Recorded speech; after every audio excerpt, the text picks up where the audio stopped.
up, guys? Welcome to another episode of Sci-Fi Fridays.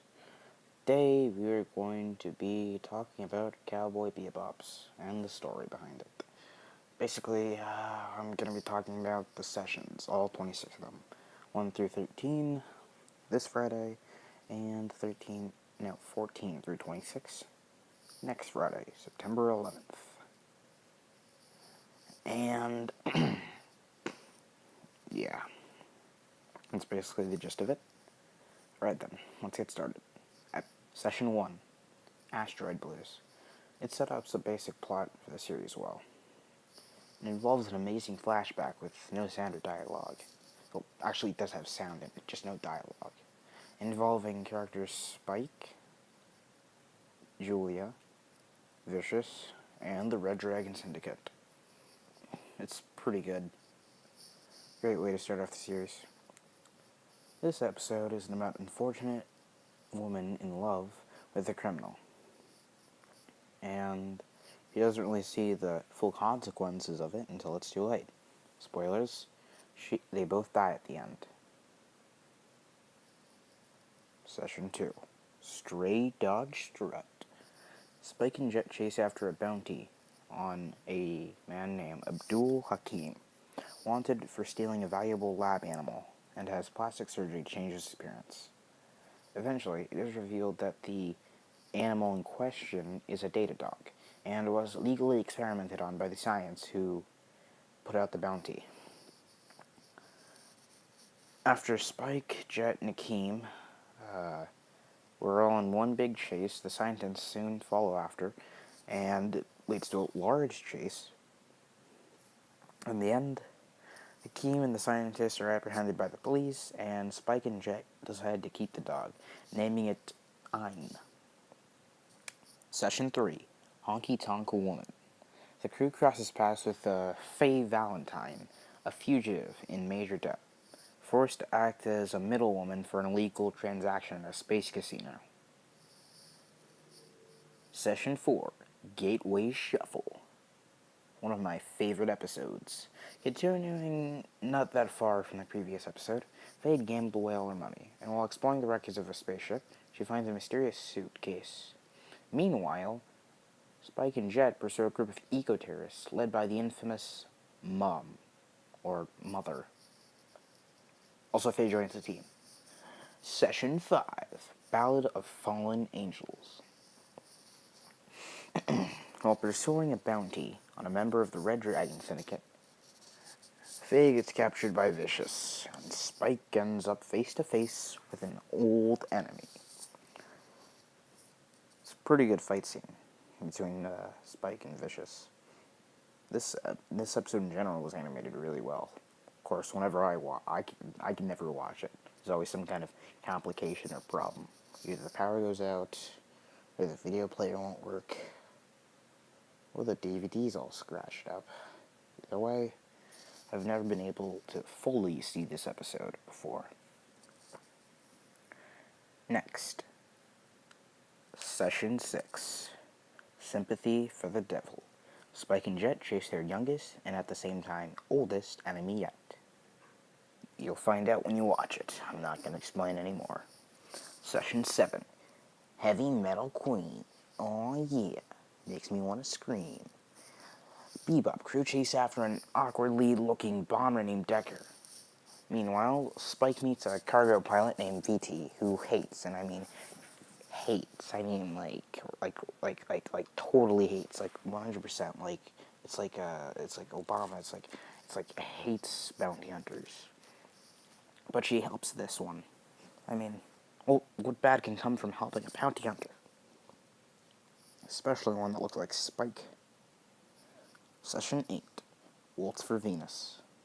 While Jet and Faye hunt down a Venusian mobster, Spike meets Rocco Bonaro, who's on the run from the same mobster because he stole a rare plant and plans to sell it to help pay for his sister's surgery so that she can regain her sight. She does regain her sight, but spoilers, she dies. I mean, he dies. Rocco dies. Not she. Next, Episode 9, Jamming with Edward. The crew enlists the help of an elite computer hacker named Radical Edward to help them track down a bounty head who has been vandalizing Earth's surface with hacked laser satellites. Spoilers, Ed's a girl. Also, like a teen girl. Also, the person who's been vandalizing Earth's surface was the satellite itself. Session 10, Ganymede Elegy. Jet is even more edgy and taciturn than he usually is when he lands on Ganymede.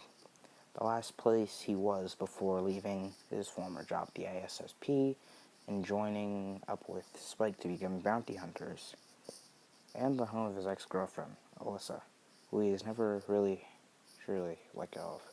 Meanwhile, Spike pursues a bounty by the name of Rent Salonius, who is Elisa's new boyfriend. Aw yeah, awkward tensions. Next episode, I don't really know what to say about this. It's called Toys in the Attic. A blob-like creature with a venomous bite infiltrates the ship and incapacitates Jet, Faye, and Ein. With them out of action, Spike and Ed are the only ones left to destroy it and find out how it got there. Basically, they do get rid of the creature, but at the same time, Spike gets bitten as it happens, so he's incapacitated also. At the end, Ed eats the blob and calls it pudding. And it originated from the fridge. Yeah. Also, I'm pretty sure this episode isn't canon, mainly because the next episode, the crew is completely healed up, with no explanation of the previous episode being mentioned at all, ever again. Now, the two-parter, Jupiter Jazz. Faye leaves the Bebop crew for broke, and the Bebop itself for Planet Callisto. When Jet chases after her, Spike decides to take this time to look for some clues of his ex-girlfriend, Julia, which leads to another confrontation with Vicious. During this, in Jupiter Jazz Part 2, Faye is helped by a person called Gren, who is not a man and not a female. Unisex, let's just call it that. And he has a grudge against Vicious. And when he tells this to Faye, the entire story, which is pretty long, and I'm not going to get into it here, he chases after Vicious. And when he and Spike end up reaching him, a three-way battle takes place. Yes, three-way battle takes place. And I gotta tell you, it is some amazing battle. Sword fights, gunfights, so much stuff went on. It's pretty great. At the end, the outcome is everyone surviving. Not that high stakes. I mean, there were high stakes, but there's still 13 more episodes left, so not really high stakes. Anyways, I'll talk about sessions 14 through 26 next week. Till then, this is Mr. Enigma signing out.